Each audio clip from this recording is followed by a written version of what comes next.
খুব ভালো মানুষের স্বতঃস্ফূর্ত অংশগ্রহণ। মানুষ এই রকম অংশগ্রহণ আমি বিগত ভোটে দেখিনি।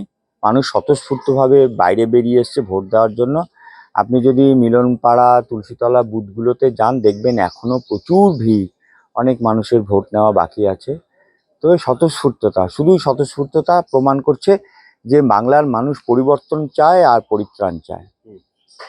আমরা দেখেছিলাম যখন থেকে পোলিং শুরু হয়েছে সকালের দিকে প্রায় 1 ঘন্টা অনেক বুথে ইভিএম মেশিন খারাপ, ডিলে হচ্ছে, স্লো ভোটিং চলছে। সেখানে দাঁড়িয়ে মনে হয় কি যে আরো ভোটটা আরো একটু আগে ভাগে শুরু হলে ভালো হতো। নিশ্চয়ই মানুষের হয়রানি একটু কম হতো। অনেক জায়গাতেই অনেক বুথে 20 মিনিট আধা ঘন্টা পরে শুরু হয়েছে। তো সেটা মানুষের অসুবিধে কষ্ট একটু কম হতো সেটা হলে।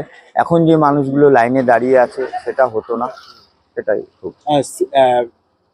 তৃণমূলের তরফ থেকে বলা হচ্ছে যে কেন্দ্রীয় বাহিনী প্রভাব খাটানো হয়েছে, বিভিন্ন জায়গায় কেন্দ্রীয় বাহিনী ঢুকে মানুষদেরকে অত্যাচার করেছে, যারা ভোটার ছিল তাদের উপর অত্যাচার করা হয়েছে।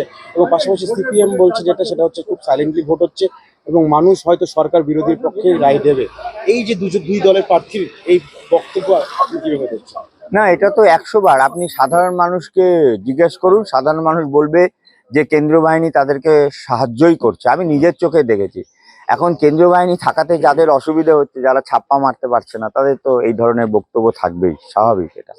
তারা বুঝে গেছে তারা হারছে। হ্যাঁ, সিপিএম এর মনে হয়েছে, সিপিএম প্রার্থী বা ওনার নেতৃত্বের মনে হয়েছে মানুষ সাইলেন্ট ভোট দিচ্ছে। এটা একদম ঠিকই বলেছেন।